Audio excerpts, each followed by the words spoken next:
Well, let's talk about supply management right off the bat.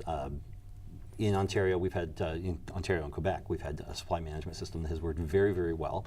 It has provided cost certainty for the producers, it has provided cost certainty for the consumers, and we have an excellent product that comes out for the people to have.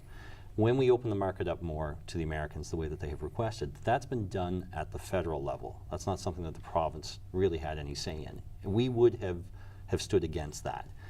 In our opinion, Justin Trudeau's government sold out supply management in Ontario, and sold out the auto industry, sold out the steel and aluminum trade to try and get a deal for the rest of the country.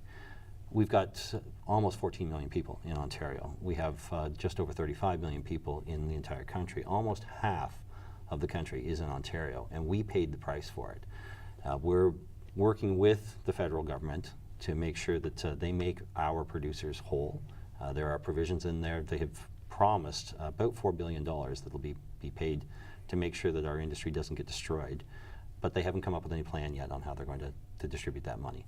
We're working with them. We're putting as much pressure as we can on it because we recognize that Ontario farms need to stay in business. Well, that's probably been, dairy is largely Quebec and Ontario for the country based on our geography.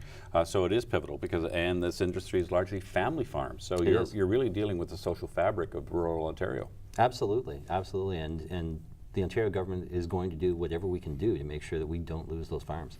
Does that include subsidies or helping them economically, or is that more at the policy level? It's something that we'll have to take a look at if the federal government doesn't step up. NAFTA isn't in place, I'm sorry, USMCA or YMCA as I call it, isn't in place yet. So we have a little bit of time to figure out what the feds are going to do before we can come up with what our plan is. Until we know exactly what the federal government is going to do to fix the problem that they created, we can't come in with a solution for it. And what about this minimum wage in the auto sector, which then has ripples elsewhere in the economy? Your government's backed away from that January 19, 2019 implementation. This looks like this is going to kind of put that in the front burner again. Yeah, it'll bring it forward again, but it's not going to bring it forward as of January. When you take a look at how the market is going to adjust for it, the international market, Mexico in particular, yes, they're moving up their wages, but they're not moving up their wages as quickly as we did in Ontario over the past year. We've taken a step back. We're going to put a pause on it. We will get to $15 an hour again. We're going to do it, though, in a more measured approach so that industry can absorb those costs and not end up passing the cost on to the consumer, and not see what we saw in February of last year, right after the minimum wage went up, where there were significant job losses. A lot of people are still employed, but they're now underemployed. They've gone from 35 hours a week down to 20 or 25 hours a week.